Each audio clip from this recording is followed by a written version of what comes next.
भगवान के हाथ में जो जल बचा ना, वो जल भगवान ने समुद्र में फेंक दिया।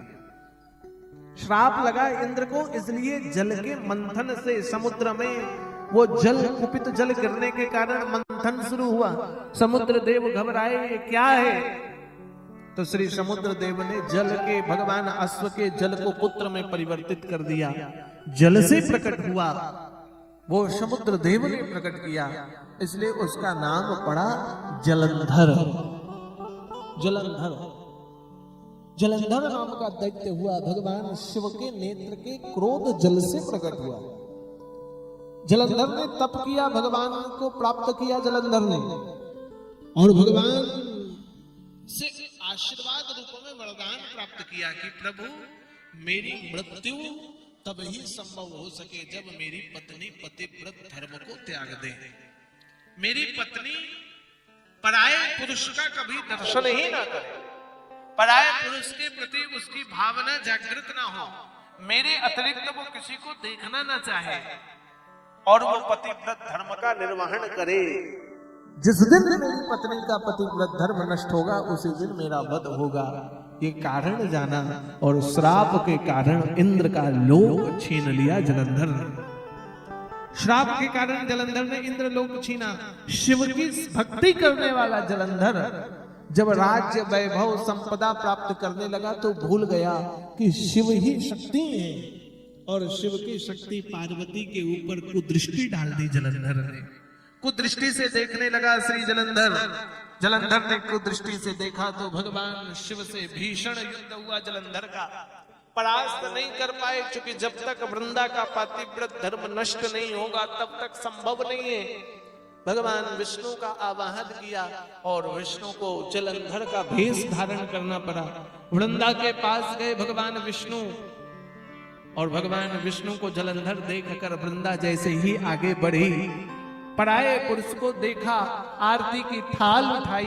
भेष तो वृंदा के सामने भगवान ने जलंधर का बनाया, लेकिन जैसे ही भगवान नारायण की आरती करी, पतिव्रत धर्म नष्ट हुआ, और भगवान शिव ने जलंधर का उद्धार कर दिया। मारा गया जलंधर।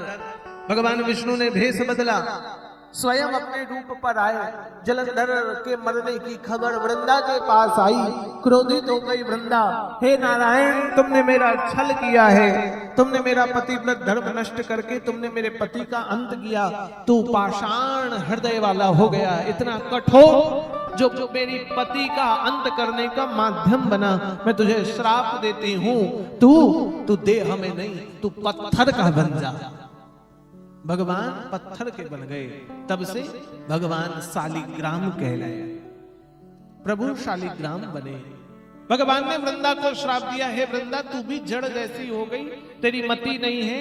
जलंधर ने कितना पाप किया, देव कर्म, अनुष्ठान, धर्म इत्यादि का ज्ञान नहीं रहा। भगवान शिव के अंश से प्रकट होने के बाद भी शिव भक्ति नहीं रही।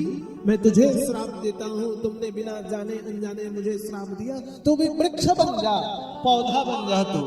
तो वृंदा बन गई बंधु तुलसी। एक दूसरे को श्राप दिया, भगवान शंकर प्रकट हो गए। भगवान ने कहा, वृंदा, क्रोध का अंत कर। भगवान नारायण ने मेरे कारण ये रूप धारण किया। मैं जलंधर का जन्म देने वाला पिता मेरे अंश से प्रकट हुआ, उसका मारा जाना श्रेष्ठ था। वृंदा ने कहा, प्रभु, आपने छल से मेरे पति का वध किया, इसलिए ध्यान रखना, आपके ऊपर सब कुछ चढ़ेगा, किंतु मैं कभी आपके ऊपर नहीं चढ़ूंगी। तुलसी ने भगवान की पूजा से दूरी बनाई। रोने लग गई वृंदा भगवान शिव के समक्ष, अब मैं क्या करूं, मैं किधर जाऊं? तो भगवान शिव ने कहा, आप नारायण प्रिया बन जाओ। आज से आप भगवान नारायण के ऊपर विराजमान हो। तब से शालिग्राम के मस्तक पर क्या चढ़ने लगी? तुलसी। और भगवान शिव परिवार की पूजा में बंधु ध्यान रखो, कभी तुलसी पत्र का उपयोग नहीं होता है। शिव परिवार में तुलसी पत्र का उपयोग नहीं है। जैसे ही तुलसी का विवाह भगवान नारायण से कराया, शालिग्राम से कराया, तो तुलसी कहने लग गई, प्रभु आप भले ही मेरे पत्ते आपके ऊपर न चढ़े, लेकिन मेरा जो पुष्प होगा, जो मंजरी कहलाएगी, वो आपके ऊपर चढ़ेगी। इसलिए तुलसी नहीं, मंजरी भगवान शिव को चढ़ती है। मंजरी भगवान शिव की पूजा में लगती है। भगवान नारायण के समक्ष वृंदा कहने लगी, मैं आपके पास तो जाऊंगी, और आप मुझे प्राप्त हुए जलंधर के कारण। मैं चाहती हूं आपकी सेवा में जलंधर में नियुक्त रहे। तो भगवान नारायण को याचना की, भगवान शिव की कृपा हुई, जलंधर शंख बन गया, जल से प्रकट हुआ। इसलिए भगवान शंकर ने समुद्र देव को बोलकर शंख का प्रकट किया, और तब से भगवान विष्णु की पूजा में शंख का उपयोग होने लगा। शंख आया। बंधुओं, यही पूरी कथा। जलंधर वृंदा नाम के राक्षस हुए, और दूसरा राक्षस शंखचूड़ और वृंदा। सेम ऐसी ही कथा। इसलिए शालिग्राम दो प्रकार के, चक्रशिला शालिग्राम और सामान्य शालिग्राम। तुलसी दो हुई, श्वेत और काली। शंख दो हुए, वामवृत्ति और बजने वाला। दक्षिणवृत्ति और वामवृत्ति। दक्षिणवृत्ति शंख जो बजता नहीं है, जिसमें ऊपर मुंह कटा नहीं होता है, और वामवृत्ति जो बजता है। तो दो शंख, दो शालिग्राम और दो तुलसी। बंधुओं, प्रत्येक घर पर तुलसी का पौधा होना चाहिए, प्रत्येक घर पर शंख होना चाहिए, प्रत्येक घर पर गरुड़ घंटी होनी चाहिए।